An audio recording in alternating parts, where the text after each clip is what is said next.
स्वर्ग का हकदार कौन पार्ट 2। ये कहानी एक साधु और नर्तकी की है। किसी छोटे से गांव में साधु रहते थे और उस साधु का काम गांव के लोगों को उपदेश देना था। उसी गांव में एक नर्तकी रहती है। उसका काम लोगों के सामने नाचकर गांव के लोगों का मन बहलाना था। एक दिन गांव में कुछ कुदरती आग लग गई थी और ये भिक्षु और नित्य दोनों उस कुदरती आग में मर गए। मरने के बाद जब ये दोनों यमलोक छायाकिंत हैं, तब उनके कर्मों और उनके पीछे छिपी भावनाओं के आधार पर इन दोनों को स्वर्ग या नरक में दिखने की बात होती है। साधु को खुद को स्वर्ग में ही शरण मिलेगी, इस बात का अंदाजा था। दूसरी तरफ डांसर के दिमाग में ऐसा कुछ भी नहीं था।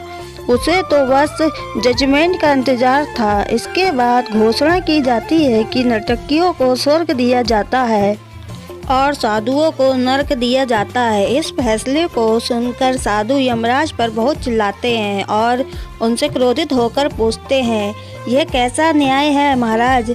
मैंने अपने पूरे जीवन को संदेश देने में बिखेर दिया और मेरे नसीब में नरक, जबकि ये कलाकार जीवन भर लोगों को रिझाने के लिए नाचती रही और इसे स्वर्ग दिया जा रहा है। ऐसा क्यों? मेरे साथ ये अन्याय क्यों? यमराज ने साधु को शांति से बैठाते हुए कहा, ये नित्य अपना पेट भरने के लिए नाचती है। निश्चित रूप से था कि उसके मन में यही भावना थी कि मैं कला को ईश्वर के चरणों में समर्पित कर रही हूँ, जबकि तुम लोगों को उपदेश देते हुए भी ये सोचते थे कि काश तुम भी नर्तकी का नृत्य देखने को मिल जाए। यमराज ने साधु से ये भी कहा कि तुम ईश्वर के इस महत्वपूर्ण संदेश को भूल गए कि मनुष्य के कर्म से अधिक कर्म करने के पीछे जबरदस्ती है और तुम्हारे इस कर्म के पीछे की भावनाओं के होश से ही तुम्हें नरक मिला है।